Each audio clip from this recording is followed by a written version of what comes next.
네, 오늘 하나님께서 우리에게 주신 말씀은 누가복음 13장 18절에서 19절의 말씀입니다. 두 절의 말씀인데요. 우리 같이 읽겠습니다. 오늘은 말씀이 좀 짧습니다. 두 구절인데요. 누가복음 13장 18절에서 19절의 말씀을 합독하시면 좋겠습니다.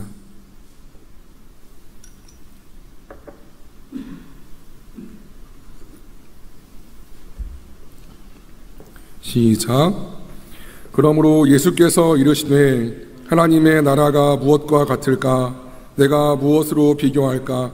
마치 사람이 자기 채소밭에 갖다 심은 겨자씨 한 알과 같으니 자라 나무가 되어 공중의 새들이 그 가지에 깃들였느니라. 우리 19절만 다시 한번 여러분 가슴에 새기시면서 참 귀한 말씀인데 다시 한번 읽겠습니다. 19절입니다. 시작. 마치 사람이 자기 채소밭에 갖다 심은 겨자씨 한 알 같으니 자라 나무가 되어 공중의 새들이 그 가지에 깃들였느니라. 아멘. 여러분 참 반갑습니다. 방금 읽은 19절의 말씀만 오늘 가슴에 품고 가셔도 하나님의 은혜가 있을 줄로 믿습니다. 좀 제목이 바뀌었지요. 비상식적인 하나님의 나라를 경험하라. 비상식적인 하나님의 나라를 경험하라 라는 제목으로 말씀을 증거하겠습니다. 오늘 본문에서 여러분 18절에서 말씀하시지요.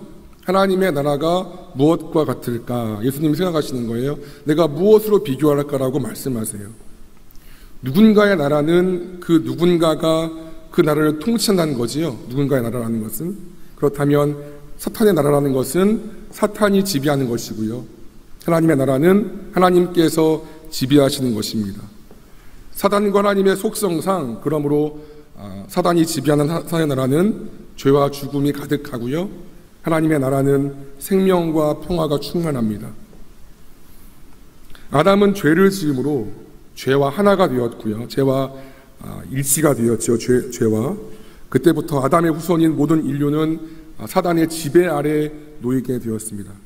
인간이 저 여러분이 죄를 지음으로 사단이 인류를 다스릴 수 있는 합법적인 통치권을 넘겨주었습니다. 우리는 원래 하나님으로부터 주인된 삶을 살 수 있는 권한이 있는 사람들인데 아담으로부터 그 유혹에 빠져서 죄를 지었지요.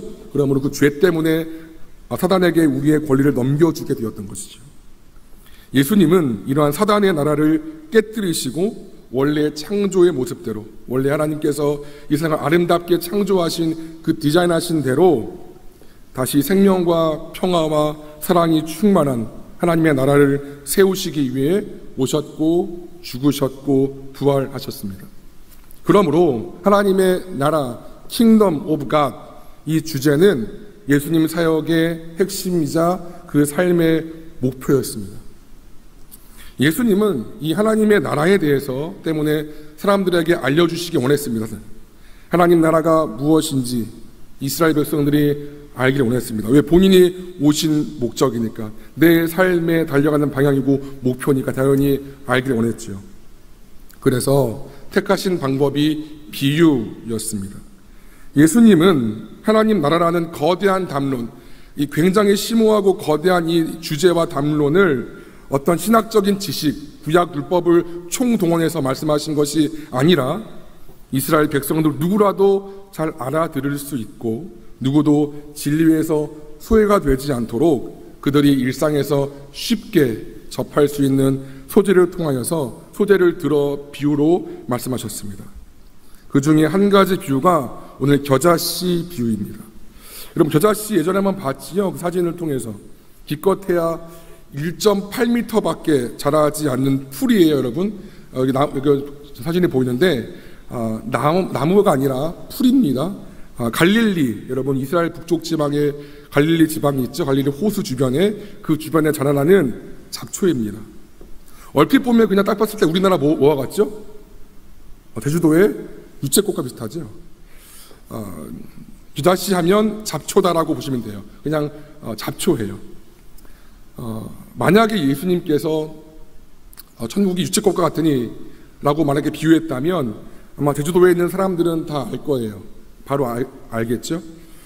이것처럼 당시 예수님 말씀의 청중이었던 갈릴리 사람들은 천국이 겨자씨와 같다, 이 말씀의 뜻을 바로 이해하였지요. 그런데 여러분 보세요. 19절을 보면 예수님은 이 겨자씨를 자기 채소밭에 갖다 심은 사람과 같다고 했습니다. 다시요. 이 잡초, 이 풀이에요. 근데 자기 채소밭에 갖다 심은 사람과 같다고 마침 비유하셨어요. 여기서 여러분 채소밭으로 번역된 원어는 가든, 정원이에요. 정원. 여러분 정원과 들판은 다르지요. 들판은 아무 식물이나 막 자라지만 정원, 가든은 주인이 선별해서 꽃을 심고 가꾸는 것이지요. 때문에 볼품없는 잡초를 자기 집안의 정원에 심는 사람은 아무도 없습니다. 오히려 그 잡초는 뽑는 것이잖아요. 근데 심는 사람은 없지요. 그런데 예수님께서 오늘 이 비유 말씀에서 이 잡초인 겨자씨를 자기 정원에 심는 것과 같다고 말씀하십니다. 이상하죠? 아무리 생각해봐도 상식에 맞지 않는 말씀입니다. 예를 들어서 천국은 장미꽃과 같으니 많은 벌들이 모이느니라, 이런 그럴싸한 비유를 들었다면 조금 더 천국에 대해서 잘 이해할 것 같아요. 그런데 예수님은 이런 말이 안 되는 비유를 들어서 하나님 나라를 말씀하십니다. 왜 그럴까요? 누가 잡초를 자기 정원에 심습니까? 근데 천국이 이와 같다는 거예요. 말이 안 맞잖아요. 하나님은 우리가 생각하기에 이렇게 말이 안 되고 비상식적인 일처럼 보이는 것을 통해 하나님 나라를 이루어 가시기를 기뻐하십니다. 다시요. 하나님께서는 이렇게 우리가 생각하기에 우리의 이론과 우리의 통밥으로 말이 안 되고 비상식적인 일들을 통하여서 아버지 나라를 이루어 가시는 것을 기뻐하십니다. 아까도 말씀드렸다시피 지금 예수님의 말씀을 듣고 있는 사람은 갈릴리 북쪽의 갈릴리 그 사람들 청중이에요. 예수님 당시 이스라엘 북쪽 지방인 갈릴리 지역은 잡초와 같이 버려진 땅이었고 그 땅에 있는 사람들은 버려진 사람들이었습니다. 이스라엘 북쪽에 있었던 갈릴리 지역은 전쟁이 발생하면 자주 침략을 받았지요. 때문에 역사적으로 많은 고통을 당한 지역입니다. 특별히 여러분 이스라엘이 아시리아 제국에 멸망을 당할 때 갈릴리 사람들이 이방 사람들과 피가 섞이게 돼요. 피가 섞인 거지요. 때문에 순수 혈통주의를 주장했던 이스라엘 사람들은 더 이상 갈릴리 지역을 자기 민족으로 인정하지 않았습니다. 게다가 신약시대에 와서는 갈릴리 지역에 이스라엘 식민지 삼은 로마 군대가 주둔하게 되었고요. 또 로마식, 헬라식 그런 도시들이 세워지면서 이 땅은 아예 그냥 버려진 땅, 이스라엘에서 아예 소외된 땅이 되어버렸습니다. 가기를 꺼려하고 이방 사람들을 개처럼 여겼던 이스라엘 백성들은 이미 로마식 도시가 세워지고 로마 군대가 주둔하고 이미 피가 섞여버린 갈릴리 북쪽 지방을 아예 그냥 이방 땅처럼 취급했습니다. 당시 이스라엘은 성전이 있는 예루살렘, 그리고 예루살렘을 중심으로 하는 유대 지방이 제일 따봉 기득권 지역이었습니다. 성전이 있는 예루살렘, 그 성전을 둘러싼 유대 지방이 제일 기득권층 지방이었습니다. 대제사장 같은 종교 지도자, 고위 공직자들이 다 예루살렘과 유대 지방에서 나왔지, 이 갈릴리 북쪽 지방 같은 그런 시골 촌동네에서는 나올 수 없던 것이었습니다. 그런데요, 지금으로 말하면 대권 주자가 갈릴리에서 나올 수 없는 것이지요. 그런데 예수님은 여러분 아시지요? 출신이 갈릴리 나사렛 출신이었고요. 갈릴리를 중심으로, 갈릴리 가버나움을 중심으로 사역했습니다. 예수님의 제자 중 12명 중에 가롯 유다를 제외하고 11명의 출신이 갈릴리였어요. 여러분 생각해 보세요. 예수님이 메시아로서 더 알려지고 유명해지기 위해서는 핵심 지역인 예루살렘에서 태어나시거나 그 예루살렘 어느 한 집안이거나 예루살렘의 사역 본부로도 활동하시는 것이 더 효과적입니다.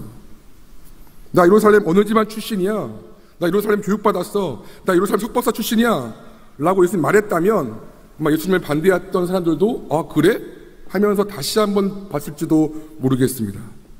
또한 예수님의 제자들 또한 시골 촌뜨기 어부가 아니라 예루살렘에서 엘리트 교육 코스 잘 밟고 대학 나오고 박사하고 아주 좋은 데 취업했었던 이러한 사람을 택했더라면 예수님 말씀을 더 잘 알아듣고 아면 어하고 더 엉뚱하게 이렇게 행동하지는 않았을 것 같습니다.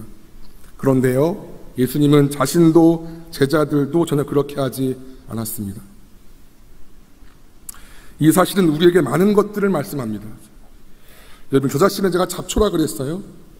예수님은 장미나 백향목같이 누구나 우러러보고 누구나 좋아하고 누구나 흠모하는 모습이 아니라 잡초의 모습으로 이 땅에 왔습니다.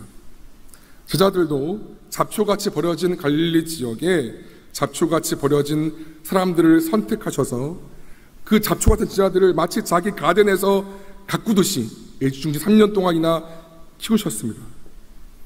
이것은 비상식적이고 비효율적인 선택과 수고입니다. 그러나 하나님은 이 일을 통하여서 이런 비상식적이고 비효율적인 수고와 선택을 통하여서 아버지 나라를 이루어 가시는 것을 기뻐하십니다. 또한 여러분 중요한 거예요. 보시면 19절 보세요. 예수님은 이 겨자씨가 자라서 뭐가 돼요? 나무가 되어서 공중의 새들이 깃들인다고 이야기해요. 여러분, 겨자씨는 아까 사진에서 봤지만 잡풀의 한 종류예요. 풀이에요. 그냥 풀. 커봤자 1.8m 정도 풀이란 말이에요. 근데 나무가 될 수 없지요. 풀이 나무가 될 수 없지요. 그런데 나무가 된다고 말씀하십니다. 이것은 뭘 말할까요? 될 수 없는 것들을 되게 한다는 것입니다. 다시요. 잡풀 같은 겨자씨가 나무가 될 수 없는데 나무가 된다고 말씀하시는 것은 될 수 없는 것을 되게 하신다는 것입니다. 원래는 내 상식적으로는 내 생각, 내 판단, 내 경험, 내 배경으로는 내 삶이 이렇게 될 수가 없고 이런 결과가 나올 수 없는 삶인데 하나님께서 될 수 있게끔 우리를 끌어가신다는 말씀입니다. 탁월한 엘리트들이 아니라 갈릴리 무식쟁이 어부들이 전 세계 복음화를 위한 도구가 되어진 것은 세상적으로 보면 있을 수 없는 일입니다. 그런데 예수님은 말씀하시는 거예요. 하나님의 나라는 그렇지 않다.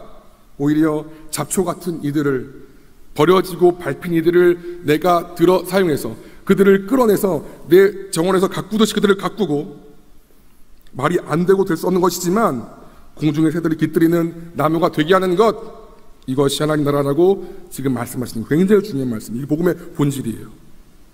짧은 구절이지만. 그래서 지금 우리가 베드로라는 거목에, 요한이라는 거목에 있는 것처럼 그렇게 많은 새들 깃들이겠다, 그렇게 말씀하시는 것이죠. 여러분 생각해 보세요. 당시 이 비유를 들었던 갈릴리 사람들의 마음이 어떠했을까요? 예수님의 이 말씀에 얼마나 큰 소망과 기쁨을 갖게 되었을까요? 이 말 한마디 자체가 말 그대로 굿뉴스, 복음이었을 것입니다. 아무도 기억해주지 않는 땅, 버려진 땅, 그 땅에 사는 아무도 기억해주지, 무시하고 꺼려지는 우리 이 지역의 백성들. 그런데 그런 우리를 통하여서 큰 거목으로 하나님 나라를 이루어가시겠다는 이 말씀은 그들에게 굉장히 큰 위로와 힘이 되었을 것입니다. 여러분, 우리가 작년에 기억나세요? 양화진 외국인 선교사 묘원을 탐방했었지요? 아마 기억나실 거예요. 거기에서 우리는 감리교 최초의 선교사님이신 아펜젤러 목사님, 기억나시겠죠? 그리고 장로의 최초의 선교사님이신 언더드 목사님을 배웠습니다. 1884년 4월 5일 부활절에 아펜젤러 목사님과 그분의 사모님 그리고 언더우드 목사님께서 인천 제물포항에 입항하면서 한국 개신교는 시작이 되어집니다. 139년 전 그날 그분들께서, 그쵸? 아주 오래전이지요? 제물포 입항하셨을 때 기록에 의하면 비까지 왔다 그래. 추적추적. 아무도 반겨주는 이 없고 누구나 잘 왔다고 환영하지도 않았었습니다. 이럴 때 두 목사님은 배에서 내리시자마자 이러한 기도를 드리십니다. 그럼 보이세요? 여러분, 이게 아펜젤러 목사님 비석 뒤에 있는 기도였었어요. 우리는 부활절 아침에 이곳에 왔습니다. 그날 사망의 권세를 벗기신 주께서 이 백성을 얽어맨 결박을 끊으사 하나님의 자녀로서의 자유와 빛을 주시옵소서. 1885년 4월 5일.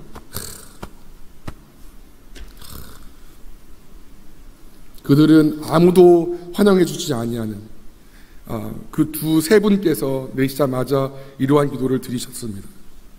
여러분, 제가 한번 양어진에서 읽어드렸지요. 언더우드 목사님 그런 기도문이 있어요.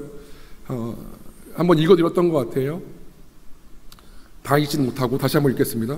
지금은 우리가 황무지위에 맨손으로 서 있는 것 같사오나 지금은 우리가 서양 귀신 양귀자라고 손가락질 받고 있사오나 저들이 우리 영혼과 하나인 것을 깨닫고 하늘나라의 한 백성 한 자녀임을 알고 눈물로 기뻐할 날이 있음을 믿나이다.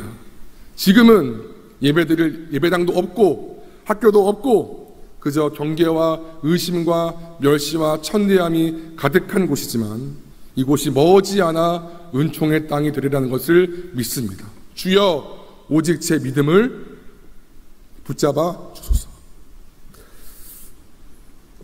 저는 이 기도문만 읽으면 마음이 울컥거려요.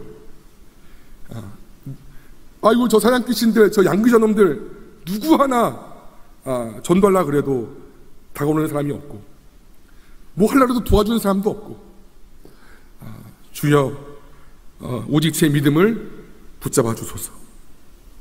여러분, 겨자씨는 손에 잡힐지도 못할 만큼 굉장히 작아요. 그런데 당시 조선의 상황과 비교했을 때 이분들의 기도와 수고는 훨씬 더 이 작은 씨앗보다 더 작았을지도 모르겠습니다. 전체 조선의 그 강팍함과 비교했을 때 처음은 참 미약합니다. 아무것도 아닙니다. 소규모입니다. 그런데 겨자씨보다 더 작았을지도 모르는 그분들의 수고와 헌신이 이렇게 열매를 맺어서 한국 땅에 세계적인 교회들이 생긴 줄로 믿습니다. 잡초 같은 조선 민족이었어요. 누구도 얌 열지 않는 그분들이 심은 것은 그 작은 씨보다 더 작은 것이었습니다. 상식적으로 보았을 때 여러분 100여 년 만에 이토록 눈부신 경제 발전과 이 같은 민족의 복음화를 이룬 것은 불가능합니다. 전 세계 어디 역사를 둘러봐도 이러한 역사가 없어요. 여러분 한번 공부해 보세요. 이 100여 년 만에 미국도 안 그래요. 이렇게 이 단기간에 이토록 많은 발전과 이토록 기독교 복음화를 이룬 나라는 없습니다. 그러나 하나님의 나라는 이 겨자씨가 이 잡초 풀이 큰 거목이 되는 말이 안 되는 일을 이루어진 것 같다고 하신 것처럼 하나님께서 이 민족에 그렇게 하나님 나라를 이루어 가시는 것입니다. 할렐루야. 여러분, 제가 전에 한번 말씀을 드렸었나요? 제가 대학 때 양육하던 순원 목원이 있었어요. 참 말을 안 듣던 목원이었어요. 저도 이제 대학 2학년 올라와서 21살이었죠. 2학년이니까 20살 신입생 받아가지고 어떻게든지 양육해 보려고 약속 정하고 모임 잡고 예배 올라고 초청하고 선물 보내고. 근데 참 말을 안 듣는 친구였어요. 참 마음을 아프게 했어요. 약속하면 깨지기가 일쑤였고 그냥 펑크 내버리고 수련회 한번 같이 가려고 그러면 갖은 노력을 해야 겨우 갈까 말까 하던 친구였습니다. 아이고, 제가 서울 생각할 때 그 어린 나이에 제가 예수를 잘 믿을까? 구원이나 될까? 이런 마음이 있었지요. 그렇게 양육하다 그 친구가 군대를 갔고 저도 이제 다른 일을 하게 되면서 연락이 끊겼어요. 그런데 몇 년 전에 어떻게 연락이 닿았어요. 순장님, 저 선교 나가요. 저 어디 지역 선교사 제 아내와 아이들과 같이 전임 사역자로 헌신했어요. 아이고 주여, 아이고 주여, 눈물이 그냥 핑핑 돌아. 그때 너무 죄송하게 해서, 너무 힘들게 해서 죄송해요. 그때 주신 말씀이 아직도 기억에 있어요. 여러분, 저는 그냥 그 21살이 뭘 알아요. 그냥 그래도 어떻게 나이를 주시는 그래도 한 영혼이니까 내가 어떻게든 품어보려고, 어떻게든 말씀 나도 잘 모르는데 양육해 보려고 애썼던 거예요. 근데 그 겨자씨만한 그 작은 씨앗이 그 친구에게 심겨졌던 거예요. 그러니 10몇 년이 지난, 20년 가까이 지난 이 친구 보니까 선교사, 평생 선교사로 헌신할 만큼 그 친구의 믿음이 자랐던 것을 보게 되었을 때, 아이고 주여, 하나님 나라가 이런 것이구나라고 제가 알게 되었습니다. 여러분, 하나님의 통치는, 하나님의 나라는 세상과 다릅니다. 세상은 높이 솟은 백향목, 하늘을 찌르는, 땅을 정복하는 거대한 나무를 추구하고 갈망하지만, 하나님의 나라는 소박한 이 겨자씨와도 같습니다. 비록 시작은 미약하고, 비록 시작은 가치없게 보이고, 세상에서 멸시와 천대를 받는 모습이지만, 하나님의 생명의 씨앗이 떨어질 때 거기서 놀라운 역사가 되어지는 것입니다. 여러분 보세요. 하나님의 나라가 확장된 것 치고 처음부터 왕으로 시작하고 위대하게 시작하고 다 갖춰지게 시작한 것 없어요. 다 미비하고 다 작고 애기 이게 뭐야 아무것도 아닌 것 같고 그 아무것도 아닌 것 통해서 하나님의 놀라운 역사가 진행된다는 거예요. 저는 비록 우리가 지금 10여 명의 어떻게 보면 이 본당에 비하면 너무나 어떻게 보면 세상적으로는 초라한 모임이잖아요. 다 합쳐 수명도 안 돼요. 이 거대한 본당에, 이 큰 본당에. 그러나 저는 나름대로 믿음을 갖습니다. 여러분에게 이 말씀의 씨앗이 심겨질 때, 지금은 뭐 잘 안 들을 수도 있고, 그냥 핸드폰 볼 수도 있고, 뭐 지금은 뭐 딴 거 할 수도 있고, 그럴 수도 있을지 모르겠어요. 근데 하나님께서 때가 되매 이 부족한 종에 전하는 이 작은 말씀이 씨앗이 되어서 여러분의 삶을 뒤집어버리는 그런 말씀이 되어질 줄로 믿습니다. 하나님 나라는 그런 거예요. 처음부터 빠방 하고 한 건 아니에요. 황제 아니에요. 종이에요. 낮은 거예요. 미천한 거예요. 소규모예요. 거기서 출발하여서 하나님 나라가 놀랍도록 이루어지는 줄로 믿습니다. 지금 여러분의 상황은 어떠할까요? 여러분 자신과 여러분의 가정과 여러분이 감당하고 있는 일은 어떠할까요? 생각해 보세요. 혹시 겨자씨 같이 작고 미약하게 생각되어지는 않을까요? 나를 봤을 때 내 스펙, 내 경험, 내 배경을, 내 있는 자산을 생각했을 때 나 자신을 잡초처럼 여기지는 않을까요? 혹시라도 미리부터 안 된다고 선을 그어버리는 것은 아닐까요? 모르겠어요. 어쩌면 이 약육강식 같은 세상에서 여러분의 그런 판단을 한다면 더 정확할지도 모르겠습니다. 이런저런 이유로 나는 안 되고, 내 가정은 안 되고, 내 부모는 안 되고, 내 자녀는 안 바뀌고, 내 교회는 이 모양 이 꼴이고 안 되는 교회고, 이 나라는 헬조선 안 되는 국가고, 그런 여러분의 판단이, 세상의 판단이 맞을지도 모르겠어요. 단 하나님이 없다면, 하나님을 인한 변수인가요? 하나님이란 이 요소를 제외하면 그 말이 맞을지도 모르겠습니다.